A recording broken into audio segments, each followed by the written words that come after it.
जिल्हा परिषद उच्च प्राथमिक शाळा गज्जेपार येथील वर्ग 7वीची विद्यार्थिनी आहे. माझ्या रसिक गुरुजनांच्या समोर सादर करताय एक ज्वलंत समस्या, स्त्री भ्रूण हत्या. स्त्री भ्रूण हत्या.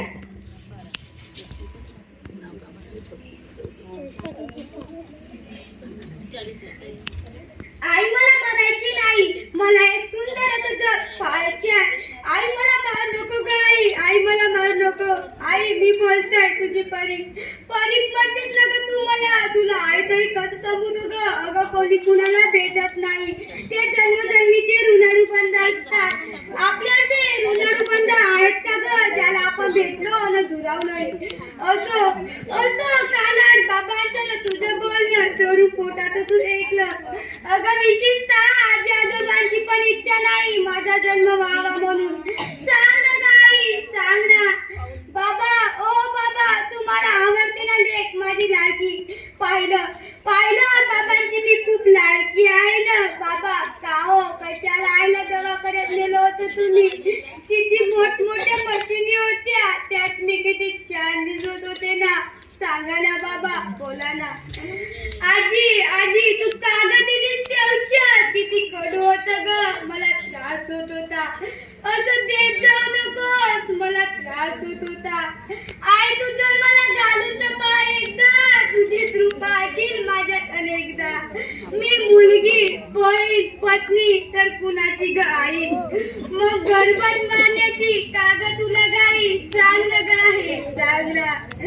आई ते औषध किती कडू होत ग, मला त्रास होत होता खूप. नुसत्या स्त्री भ्रूण हत्या थांबून काय होणार. मुलीच्या रक्षणाची जबाबदारी घेणार तरी कोण. अशा वेळी मला गदरवाव वाटतं या झोपलेल्या मनाचा हलडा. माझ्या आणि माझ्या अस्तित्वाशी विचारायचं आहे. माझ्यातील अस्तित्वाला आणि रेणुकाला सुद्धा.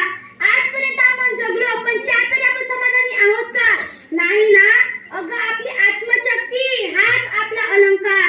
चला तर मग मोडून टाकूया अन्याय अत्याचारी मनगटे. काढून टाकूया अंगावरील अलंकाराचा म्हणजेच बंधनाचा त्रास. चला तर मग झुकायचं नाही लढायचं.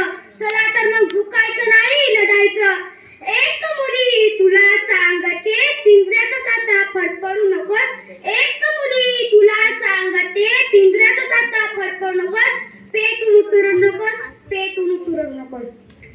या जमान्यातल्या दुर्योधनाच्या औलादीची कमी नाही.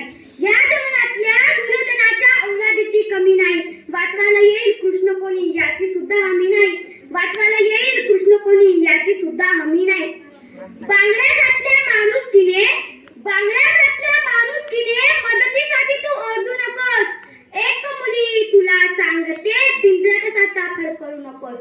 एक मुली तुला सांगते पिंजऱ्यातच आता फडफडू नकोस. पेटून उतरू नकोस, पेटून उतरू नकोस.